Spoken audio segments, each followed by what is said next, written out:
lalu akan saya infokan pengenalan terlebih dahulu. Saya Bu Ratih yang akan mengajar mata kuliah konsep sistem informasi B untuk kelas ini.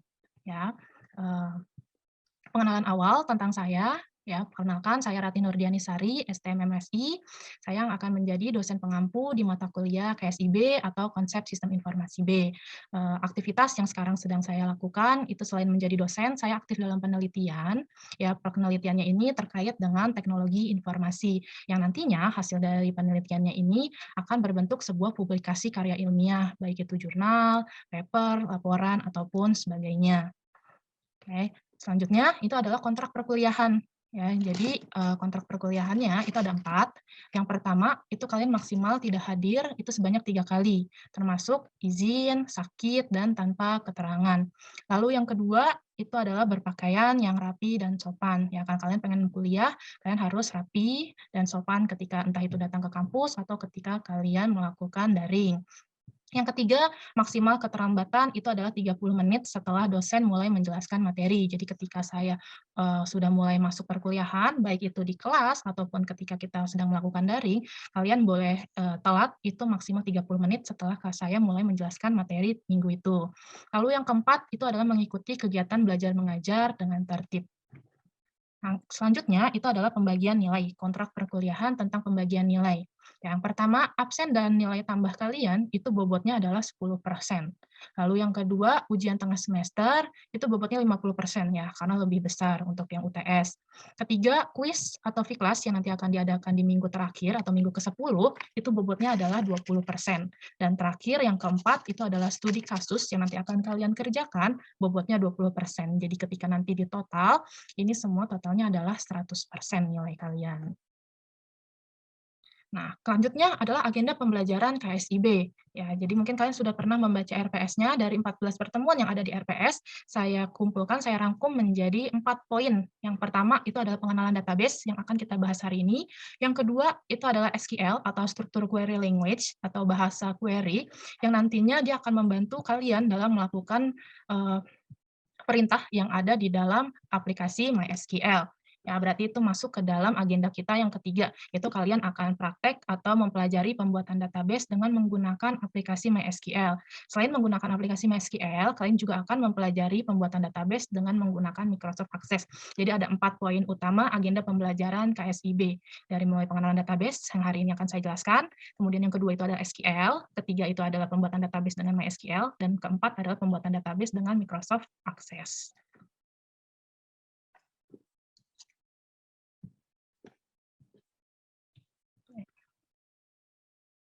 Nah, selanjutnya itu adalah capaian pembelajaran. Nah, capaian pembelajarannya ini diharapkan kalian bisa menguasai konsep teoritis sistem informasi, pengelolaan data, algoritma pemrograman, rekayasa perangkat lunak, maupun sistem secara mendalam. Subcapaiannya atau capaian yang diharapkan itu bisa untuk membekali kalian pengetahuan dan keterampilan mahasiswa dalam hal database ya ataupun tentang konsep umum mengenai apa sih sistem basis data itu. Ya, yang nantinya akan kalian tahu, oh database itu adalah ini. Kemudian nanti contoh pembuatan database menggunakan aplikasi MySQL dan Microsoft Access-nya itu seperti apa, itu akan menjadi dasar kalian dalam apa namanya, dasar kalian untuk bisa mempelajari database lebih lanjut. Nah, sekarang kita masuk mengenai apa sih database itu? Ya, database ataupun basis data terdiri dari 2 kata, yaitu basis dan data, di mana basis itu memiliki pengertian basis dapat diartikan sebagai markas atau gudang. Ya, dalam hal ini basis itu adalah wadahnya. Wadah untuk apa sih? Wadah untuk data. Ya, sedangkan data itu adalah catatan ataupun fakta kumpulan dunia nyata yang mewakili objek, bisa manusia, bisa barang, hewan, konsep, peristiwa, dan sebagainya, yang diwujudkan dalam bentuk huruf, angka, simbol, gambar, teks, bunyi, ataupun kombinasinya. Jadi singkatnya, data ini merupakan bahan mentah ataupun fakta yang harus diperoleh ataupun yang harus diproses terlebih dahulu. Diproses untuk apa? Untuk bisa menghasilkan yang namanya informasi. Nah, ini adalah pengertian database. Basis data adalah sekumpulan data yang disimpan secara sistematis di dalam komputer yang dapat diolah ataupun dimanipulasi menggunakan perangkat lunak ataupun software, program, ataupun aplikasi untuk bisa menghasilkan informasi.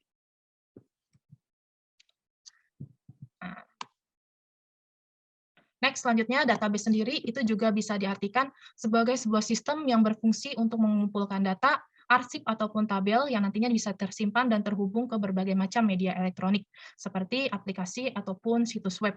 Ya, karena database ini bisa membuat penyimpanan data pengolahan itu bisa menjadi lebih efisien. Nah, pengertian lain tentang database menurut Oracle ya, itu adalah kumpulan terorganisir dari informasi terstruktur ataupun data yang disimpan secara elektronik ke dalam sebuah sistem komputer. Nah, database sendiri biasanya itu dikendalikan oleh yang namanya DBMS atau Database Management System, di mana database DBMS ini itu adalah sistem manajemen database. Ya, data dan DBMS itu bersama aplikasi yang terkait biasa disebut sebagai sistem database. Nah, ini ada pengertian basis data ataupun database secara luas. Nah, basis data juga bisa diartikan sebagai himpunan kelompok data yang saling terhubung sedemikian rupa supaya kelak bisa dimanfaatkan kembali secara cepat dan mudah. Ya, dengan basis data, seseorang itu bisa menyimpan sebuah informasi seperti data mahasiswa, data pegawai, ataupun data produk ke dalam media penyimpanan. Nah, di dalam database itu ada 8 operasi dasar. Di antaranya yang pertama itu adalah create database. Create database digunakan untuk membuat ataupun menciptakan database. Ini merupakan perintah awal sebelum kalian membuat tabel, inputan data, dan lain-lain sebagainya. Kalian harus menciptakan wadahnya terlebih dahulu. Karena itu, kalian menggunakan sebuah perintah yang disebut create database. Yang kedua itu adalah drop database. Drop database dilakukan untuk menghapus keseluruhan data yang ada di dalam database tersebut, termasuk tabel ataupun inputan data di dalamnya. Yang ketiga itu adalah create table. Create table itu digunakan untuk membuat tabel yang ada di dalam database. Ketika kalian sudah membuat database, maka tahap selanjutnya itu adalah membuat tabel yang mana nantinya tabel ini akan digunakan untuk menginputkan data yang nantinya kalian punya. Terus yang keempat itu adalah drop table. Nah, sama seperti drop database, dia digunakan untuk menghapus keseluruhan data yang ada di dalam tabel tersebut. Kalau tadi drop database itu digunakan untuk menghapus data keseluruhan data yang ada di dalam database, termasuk tabel dan inputannya, tapi kalau drop tabel itu hanya menghapus tabelnya saja. Database-nya itu masih ada sebelum kalian menggunakan perintah drop database. Terus yang kelima itu ada insert. Insert ini biasanya digunakan untuk memasukkan data ke dalam table. Read digunakan untuk membaca data yang ada di dalam table. Update biasanya dilakukan untuk mengubah ataupun memodifikasi data yang kalian punya di dalam sebuah table ataupun database. Dan terakhir yang kedelapan itu adalah delete. Delete ini digunakan untuk menghapus isi yang ada di dalam database. Nanti kalian akan belajar yang namanya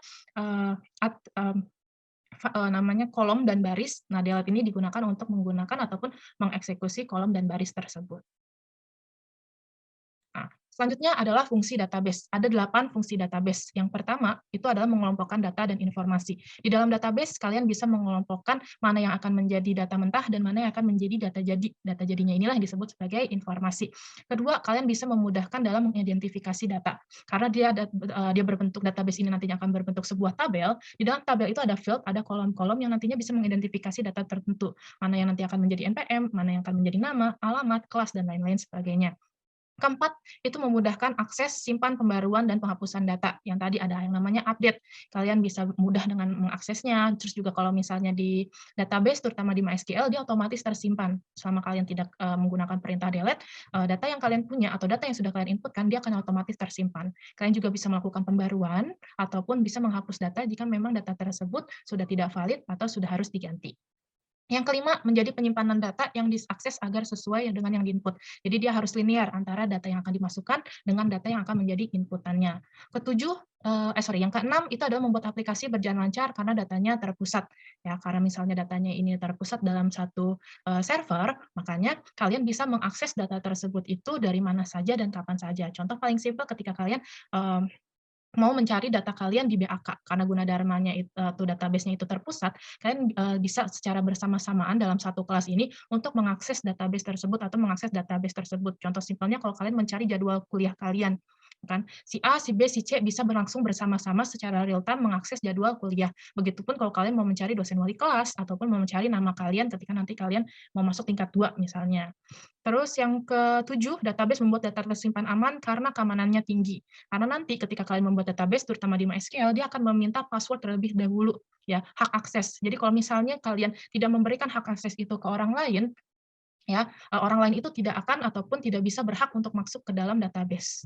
Nah, kalian bisa memberikan hak aksesnya berupa password MySQL kalian ke orang lain, gitu, atau kalian juga boleh menolak kalau misalnya kalian tidak percaya dengan orang tersebut.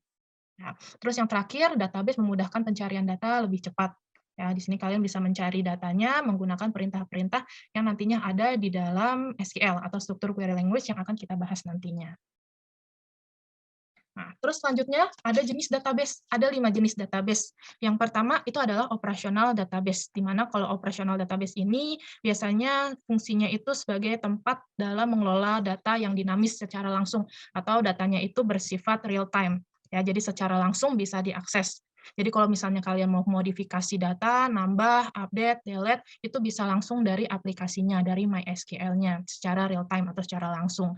Yang kedua, ya, ini adalah database warehouse. Nah, kalau database warehouse ini biasanya digunakan untuk analisa ataupun untuk laporan data biasanya.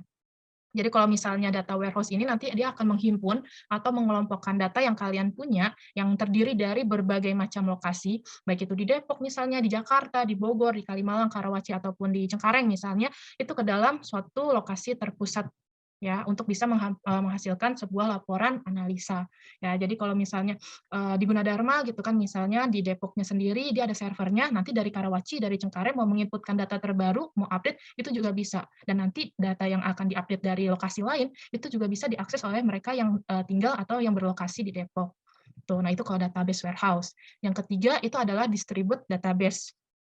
Ya, kalau misalnya distribute database ini biasanya dia tipe basis data yang terdiri dari beberapa gabungan situs biasanya yang tersebar di banyak lokasi yang berbeda, mirip sama database warehouse. Tetapi untuk distribute database ini biasanya database-nya itu harus terkoneksi satu sama lain dari lokasi A, lokasi B, lokasi C.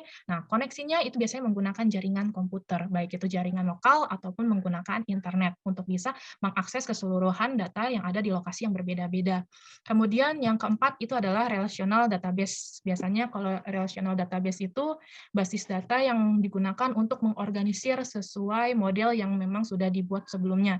Biasanya relational database dari namanya aja berarti database yang memiliki suatu hubungan data di sini dalam hal hubungan data. Contohnya itu yang nanti akan kalian pelajari relational database itu adalah SQL, di mana aplikasi yang nanti akan digunakan itu adalah MySQL. Ya, jadi MySQL itu merupakan bagian dari relational database. Dan terakhir itu adalah end user database. Nah, end user database ini yang paling banyak digunakan ya karena contohnya itu seperti spreadsheet, word processing, ya Excel, Microsoft Word gitu ataupun kalau kalian download file kemudian kalian eksekusi, nah itu masuk ke dalam end user database. Ya, kalau ini adalah jenis database yang biasanya dibuat ataupun diatur oleh pengguna end user, kita sebagai pengguna akhir dalam mengakses ataupun melakukan perubahan di dalam database tersebut. Nah, itu adalah kelima jenis database yang harus kalian tahu. Nah, yang selanjutnya itu adalah manfaat database. Ada 6 manfaat database. Yang pertama, kecepatan dan kemudahan. Jadi sistem database ini memberikan sebuah kemampuan dalam menyeleksi data menjadi satu kelompok secara berurutan dengan cepat. Jadi dia bisa melakukan sortir secara cepat dan mudah.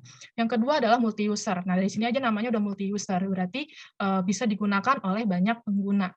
Database memberikan sebuah kemudahan akses bagi para pengguna pada waktu yang bersamaan. Berarti ini relasinya kepada salah satu jenis database yaitu operational database, karena diakses secara real time atau secara langsung.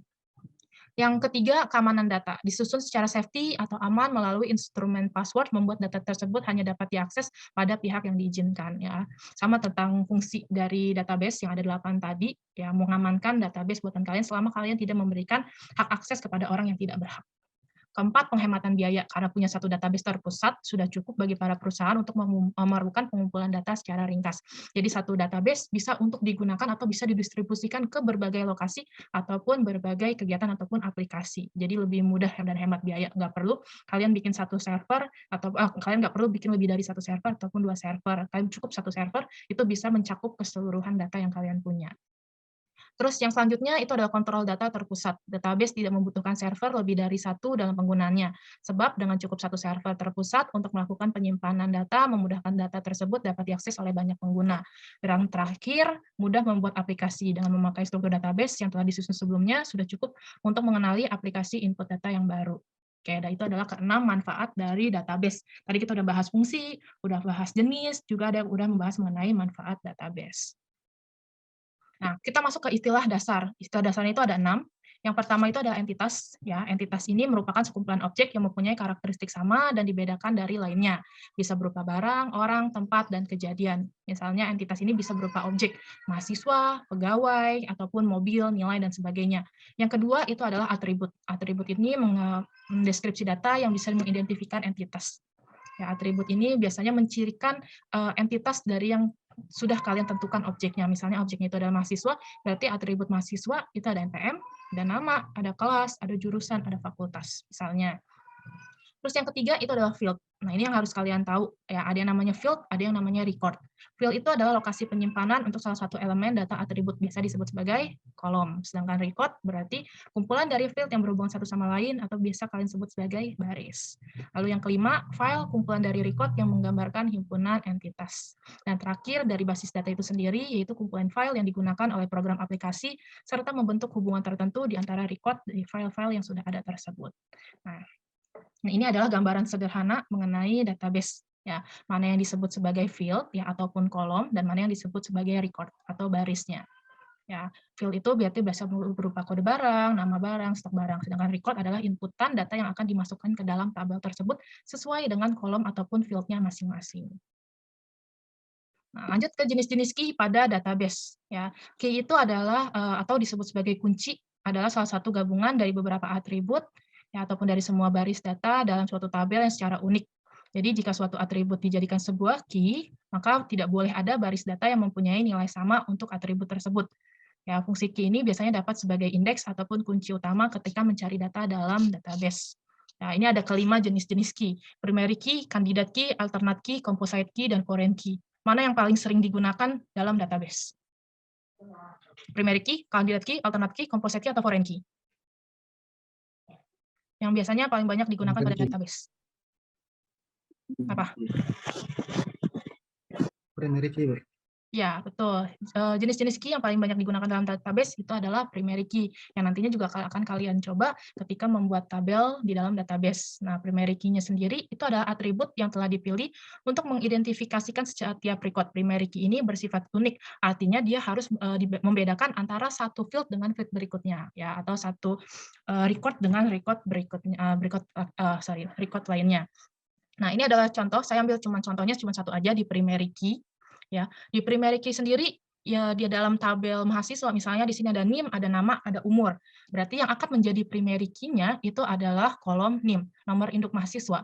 Kenapa? Karena NPM atau NIM itu akan membedakan antara satu mahasiswa dengan mahasiswa lainnya. Karena NPM bersifat unik, maka NPM-lah yang akan dipilih menjadi primary key.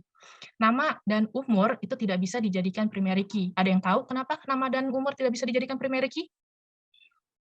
Karena kebetulan datanya sama, Bis. Ya, betul. Karena nama dan umur itu bisa saja sama. Ya, dalam satu kelas bisa aja ada nama yang sama 2 orang, 3 orang, maka tidak bisa dijadikan primary key. Begitupun dengan umur. Ya, dalam satu kelas pasti ada yang umurnya 17 tahun berapa orang, 18 tahun berapa orang, 19 tahun berapa orang. Nah, umur juga tidak bisa dijadikan patokan untuk membuat sebuah primary key. Maka yang tepat untuk menjadi primary key itu adalah NIM atau NPM.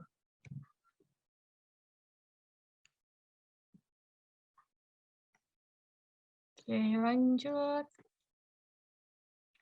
Nah, ini adalah jenis-jenis key, ya. Kalau jenis-jenis key yang lain tinggal dibaca aja. Contohnya seperti candidate key, itu merupakan kumpulan atribut minimal yang dapat membedakan setiap baris dalam sebuah tabel secara unik.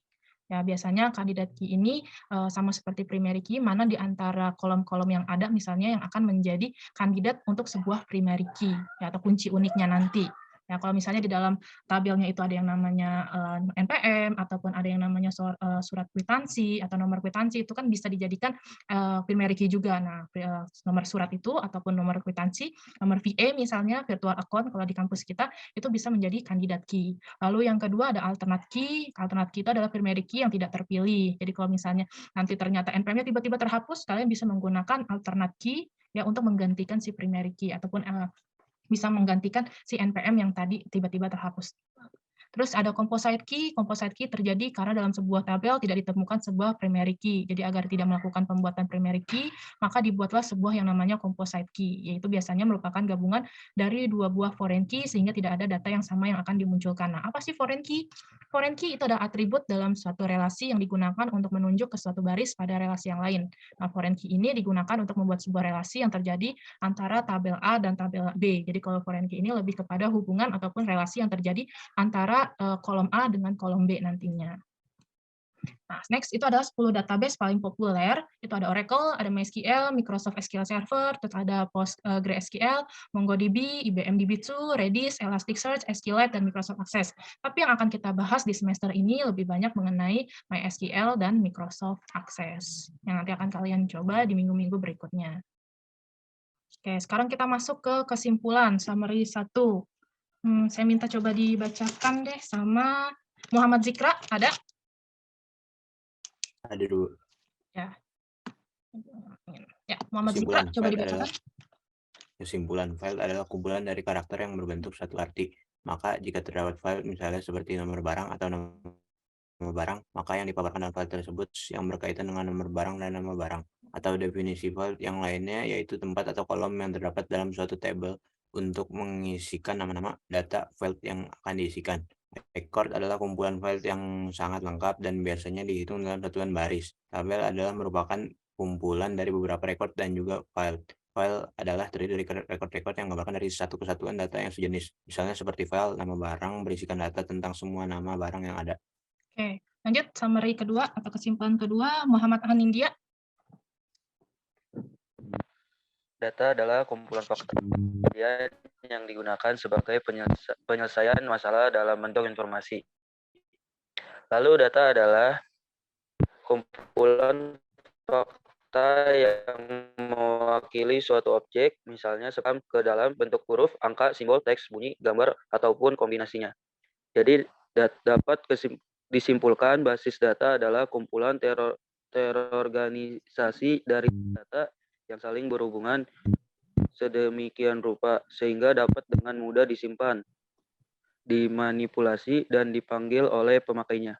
Dan karakter atau karakter adalah merupakan suatu sebagian data terkecil, dapat berupa karakter numerik, huruf, ataupun karakter khusus spesial karakter yang membentuk suatu item data atau file. Oke, ya. Jadi dari kesimpulan yang tadi sudah dibacakan oleh rekan-rekan kalian, jadi database itu kesimpulannya adalah komponen penting ya atau komponen utama yang harus kalian pelajari dari sebuah aplikasi ya ataupun dari sebuah situs web. Ya, karena sekarang database itu merupakan komponen utama ketika kalian membuat sebuah aplikasi maupun sebuah situs website, di mana database sendiri itu biasanya banyak dibutuhkan untuk melakukan penyimpanan ataupun melakukan pengambilan data yang sudah diinputkan sebelumnya yang nantinya akan digunakan sesuai dengan kebutuhan kalian masing-masing. Oke, nah itu adalah materi kita hari ini mengenai pengenalan database. Nah ini adalah tugas kalian, ya ini masuk tugas ke-1. Yang pertama itu kalian buat rangkuman mengenai materi hari ini. Yang kedua, tambahkan mengenai materi SQL yang nantinya SQL ini akan kita bahas di pertemuan selanjutnya. Jadi kalian udah tahu dasar SQL itu apa. Yang ketiga, jelaskan yang kalian ketahui tentang database. Silakan kalian berikan pendapat kalian masing-masing. Oke, nah itu adalah tugas pertama kalian mengenai pengenalan database. Ada yang mau ditanyakan tentang tugasnya atau tentang database-nya? Ibu, maaf, Ya. tugasnya itu dalam bentuk Word atau PowerPoint ya, Bu? Oke, untuk tugasnya ini bisa kalian kerjakan lewat Word, nanti kalian buat semacam artikel, nanti setelah kalian taruh di Word, kalian convert menjadi PDF. Baru setelah itu kalian kirim tugasnya. Tuh. Oke, terima kasih, Bu. Oke, ada lagi yang mau ditanyakan? Bu, saya mau nanya perihal materi yang tadi, yang database. Ada nggak sih menurut Ibu kelemahan dari database tersebut? Oke, kelemahan dari database itu sebenarnya ada beberapa. Yang pertama itu mahal, yang pasti karena database itu beberapa aplikasi itu sifatnya berbayar. Ya. Nah, kalau misalnya aplikasi yang berbayar, berarti kan dia biasanya aplikasi yang pro, ya kan? Kalau aplikasi pro itu karena berbayar, biasanya harganya jauh lebih mahal ketika kalian menggunakan aplikasi yang memang sifatnya open source seperti MySQL. Lalu yang kedua, ya. Kebanyakan yang ditemui itu kelemahannya dari segi perintah atau sintaks yang akan dimasukkan. Ya, mungkin nanti kalian ketika ada pelajaran MySQL, kalian akan lihat kalau misalnya ada beberapa perintah yang harus dimasukkan ketika kalian mau melakukan suatu proses. Ya, contohnya kalau kalian pengen membuat database, membuat tabel misalnya, kalian harus melakukan perintah terlebih dahulu. Atau ketika kalian pengen menghapus data, itu harus menggunakan perintah ataupun sintaks. Ya, jadi nggak otomatis langsung dihapus. Begitupun kalau misalnya ketika kalian mau melakukan update datanya, gitu. Jadi nggak langsung kalian update datanya di saat itu juga, tapi menggunakan perintah gitu. Ataupun mau mencari minimal, maksimal, ataupun rata-rata dari suatu nilai pun kalian menggunakan perintah. Jadi nggak langsung otomatis. Seperti ketika kalian menggunakan Excel, karena dia tampilnya sudah user interface, kalian lebih mudah ketika memasukkan data. Ya kan, tetapi kalau di database sendiri, terutama di MySQL, itu ada beberapa kesulitan yang akan kalian temui nantinya, terutama di bagian untuk melakukan proses perintah ataupun sintaks nantinya. Kayak gitu. Baik, Bu, terima kasih. Oke, sip. Mana? Ada lagi? Oke. Ya, kalau nggak ada, itu aja pertemuan kita hari ini mengenai yang namanya pengenalan database. Selanjutnya nanti akan kita bahas mengenai SQL dan contoh penerapan SQL di dalam aplikasi MySQL. Untuk hari ini saya akhiri. Terima kasih. Wassalamualaikum warahmatullahi wabarakatuh.